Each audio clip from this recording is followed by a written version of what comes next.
distúrbios estaturais e puberais.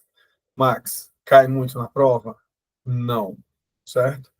Mas a parte positiva desse assunto é que são questões mais clássicas. Você conhecendo os conceitos e conhecendo os pontos mais importantes, quando ela cair na sua prova, você vai conseguir acertar.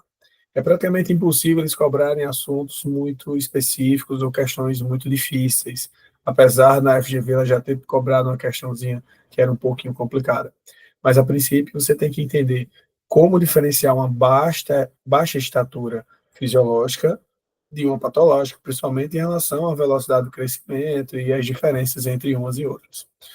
As características principais da baixa estatura não patológica, você tem que avaliar se é uma baixa estatura familiar ou também um retardo constitucional do crescimento da puberdade.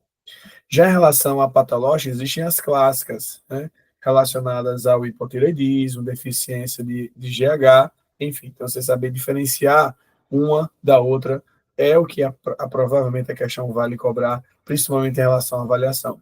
Dentre as causas, o hipotireoidismo talvez seja a mais abordada na prova, tá certo? Então, precisa entender como diagnosticar e tratar, assim como a deficiência do GH. Diagnóstico veria aí uma questão um pouco mais difícil e também questões clássicas como associações com tumores no sistema nervoso central. A síndrome de Turner talvez seja a questão mais comum, né, em relação à baixa estatura e a sua avaliação. Se você conhecer bem, fazer o diagnóstico, mas, na minha opinião, vai ser uma questão relativamente fácil.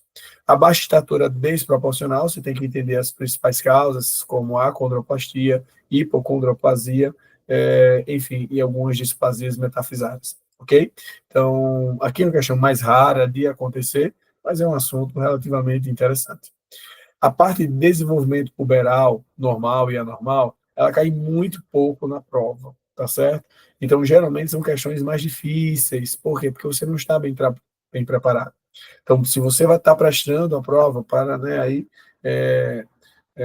uma especialidade que tem alta concorrência, você precisa dominar bem os estágios de Turner, os picos de crescimento e saber diferenciar bem esses distúrbios.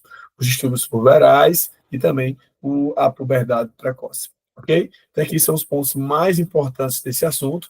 Agora, sua missão é estudar, aprofundar esses assuntos, ler o nosso material e fazer as questões.